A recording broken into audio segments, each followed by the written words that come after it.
What's up, guys? Welcome back to Rip City Rundown. We've got the fourth and final Thursday Sweet 16 game taking place in Las Vegas between UCLA and Gonzaga, the 2-3 seed, the rematch we all were looking for. This is the exact game I had in my bracket. I've got UCLA as my champion. Spoiler alert on my pick. But I think this is going to be a great game because it's a game between two teams that have two very, very contrasting styles. And you can look no further than points for and points against. Gonzaga averages 87 points per game. UCLA only averages 74. However, Gonzaga gives up 75. UCLA only gives up 58. So UCLA's got a great defense. Gonzaga's got a great offense. And then that's going to be the matchup. Whichever matchup wins there is going to probably win this game. Let's dive into the teams because I think this is probably going to be the best game of the Sweet 16, and I think this has got some of the best players in the Sweet 16 as well. UCLA absolutely annihilated UNC Asheville in their first game, 86-53. Held control the whole time. Started off the game up by like 10 straight out of the gate, and then beat Northwestern in a grinded out game, 68-63. They're led by their senior, Jaime Jaquez. He's been in the tournament before. He's made it to the Final Four. He's made it to the Sweet 16. He put up 17 in the first game, 24 in the second game, and they're also led by their other senior guard, Tiger Campbell, who in Game 1 put up only 7 but had 10 assists, and then in Game 2 put up 12 and had 7 assists. The key for UCLA is they do have Adema Bona back, their center.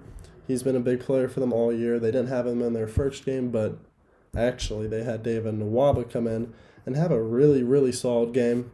They're obviously going to be missing Jalen Clark, but they've been missing him the last 2 games. Their freshman Amari Bailey has come out and really stepped up in these first 2 games of the tournament. And then the big question for them is David Singleton going to be fully healthy? We saw him roll that ankle. A really nasty ankle roll at the end of that Northwestern game with just like 30 seconds left when the foul game was going on. Went to the locker room, but just a couple minutes later came out, went through the handshake line, didn't appear to have that much of a limp. So hopefully he's going to be playing in this game, fingers crossed. And then you look at the Gonzaga team. Had a little bit of a scare with Grand Canyon in Game 1. Took them a while to take control of the game, but won that game 82-70. And then ended up having an absolute barn burner against TCU. 84-81 was the final. If you had TCU plus 4.5 in that game, unbelievable cover from them. But Drew Timme is the guy to watch for their team. He always has been. He was on that Gonzaga team that beat this UCLA team.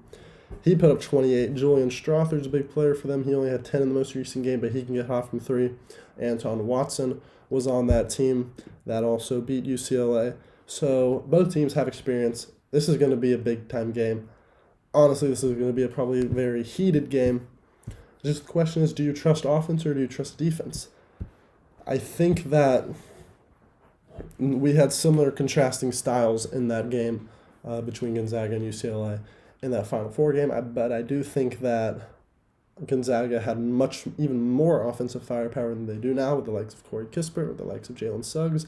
And then UCLA, their defense was probably just as good, but they also had more offense than the likes of Johnny Juzang, Jules Bernard. However, I don't think Gonzaga has the offensive firepower, like I just said, that they had in that Final Four team, the team that ended up making the championship. And I think this UCLA team is an even much better defensive team. Other than Jalen Clark, they're basically fully healthy. And Jalen Clark, he was the Pac-12 Defensive Player of the Year. He's a big loss. But Jaime Jaquez, one of the more veteran players in the entire country. Tiger Campbell, one of the more veteran players in the entire country. You could say the same thing for Drew Timme. And that's why I don't think this game's going to be any form of a blowout. However, I have UCLA winning it all. And they're not going to win it all unless they win this game. So give me UCLA. Spread's only 2. I'm not going to give you a spread pick because I think this game could come down to the final possession and be a 1-point game. I think other than the Tennessee game in this Sweet 16 Thursday, I think all the games will come down to the wire.